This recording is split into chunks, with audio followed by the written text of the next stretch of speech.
दोस्तों आज के वीडियो में हम बात करने वाले हैं कि भारतीय रेलवे 17 साल के बाद एक रूट को नई रेल लाइन की सौगात देने जा रही है, जिस पर आपको 1852 करोड़ रुपए खर्च भारतीय रेलवे करने वाली है और इन लोगों को पहली बार रेल कनेक्टिविटी मिलने जा रही है, जिससे इस रूट के लोगों को काफी ज्यादा फायदा मिलने वाले हैं। इस रेल लाइन के बारे में क्या नया अपडेट रेलवे द्वारा जारी किए गए हैं और कौन कौन से काम इस रूट पर रेलवे द्वारा शुरू किए गए हैं, कब तक ये काम पूरा होने वाले हैं, कब इस रूट को मंजूरी मिली थी और किस कारण से ये रूट पेंडिंग पड़ गए थे। इस वीडियो के अंदर मैं आपको इस नई रेल लाइन के बारे में फुल डिटेल जानकारी देने वाला हूं। तो दोस्तों अगर आप चैनल पर नए हैं तो चैनल को सब्सक्राइब कर लीजिए और वीडियो अच्छा लगे तो वीडियो को लाइक जरूर कर दीजिएगा। चलिए इस डिटेल वीडियो को शुरू करते हैं। दोस्तों भारतीय रेलवे बिहार के सीमांचल और पूर्वोत्तर भारत को जोड़ने वाली रणनीतिक रूप से महत्वपूर्ण जलालगढ़ किशनगढ़ नई रेल लाइन परियोजना के दिन अब अच्छे आने वाले हैं, क्योंकि वर्ष 2008 और 9 में स्वीकृति होने के बाद वर्ष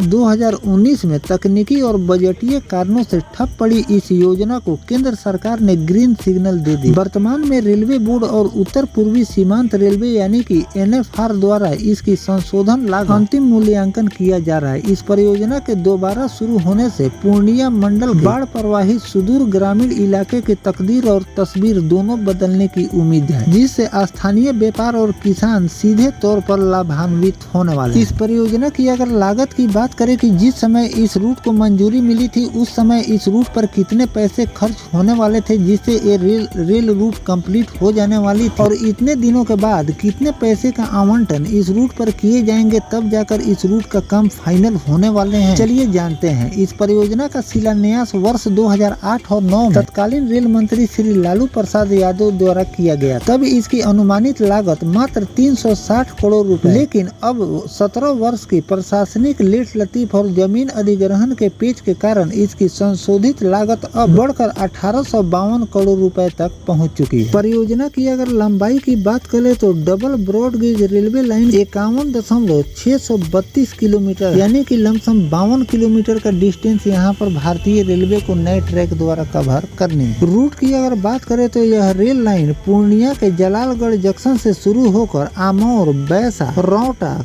खतहाट, महीन गांव जैसे सघन आबादी वाले ग्रामीण और अर्ध सरकारी क्षेत्र को चीरते हुए किशनगंज मुख्यालय से जुड़े 51 किलोमीटर के खंड में ग्रामीण यात्रियों की सुविधा के लिए कुल 8 नए रेलवे स्टेशन का निर्माण के लिए खाका तैयार किए गए।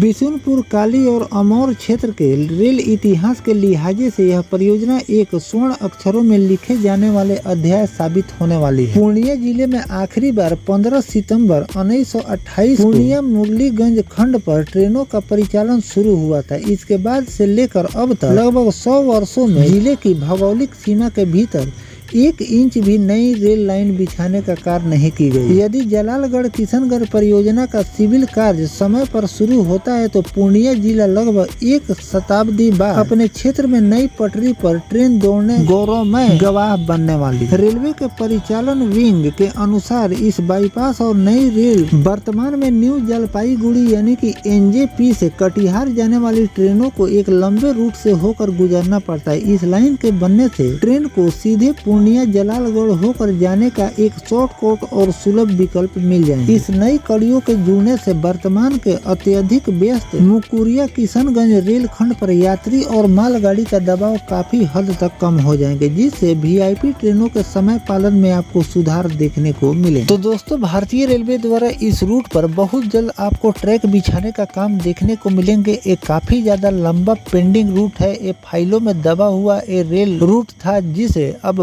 भारतीय रेलवे इस साल यानी कि 2026 में शुरू करने जा रही है और दशकों से इस रूट पर ट्रेनों के संचालन का इंतजार लोग कर रहे थे, जो कि अब भारतीय रेलवे पूरा करने वाली है। और ये 52 किलोमीटर का डिस्टेंस रेलवे नए ट्रैक द्वारा कवर करने वाली है, जिससे लाखों यात्रियों को इस रूट से फायदा मिलने वाले हैं और साथ में भारतीय रेलवे को भी एक शॉर्टकट रूट मिल जाएंगे न्यू जलपाईगुड़ी जाने के लिए। जो लंबे रूट भारतीय रेलवे द्वारा कवर किए जाते हैं उससे रेलवे को भी छुटकारा मिलेंगे और साथ में न्यू जलपाईगुड़ी रूट जो वीआईपी ट्रेनों का संचालन होते हैं उसमें भी आपको समय पालन में आपको सुधार देखने को। तो आने वाले दिनों में भारतीय रेलवे द्वारा इस तरह के लगातार ट्रैक बिछाए जा रहे हैं जो कि शॉर्ट रूट में तैयार हो रहे हैं कि कम से कम समय में लोग अपने गंतव्य तक पहुंचे। उसी तरह ये भी रूट एक शॉर्ट कट के रूप में भारतीय रेलवे द्वारा तैयार किए जा रहे हैं जिससे जिन लोगों को आज तक रेल कनेक्टिविटी नहीं मिली है उन लोगों को रेल कनेक्टिविटी भी मिल जाएगी और साथ में भारतीय रेलवे को एक शॉर्ट कट रूट मिल जाएंगे। तो इस पर जो भी नया अपडेट रेलवे द्वारा जारी किए जाएंगे आगे चलकर उसकी भी जानकारी मैं आपको लगातार देता रहूंगा। फिलहाल जो भारतीय रेलवे 17 साल पुरानी इस रेल रूट पर काम शुरू करने जा रही है इस पर आपकी क्या राय है कमेंट सेक्शन में जरूर लिखिएगा। साथ में और किन किन पेंडिंग रूटों पर रेलवे को काम शुरू करनी चाहिए कमेंट सजेशन जरूर दीजिएगा। मिलते हैं किसी नेक्स्ट टॉपिक कोई नई जानकारी के साथ, तब तक अपने भाई को दीजिए इजाजत। जय हिंद, जय भारत, वंदे मातरम।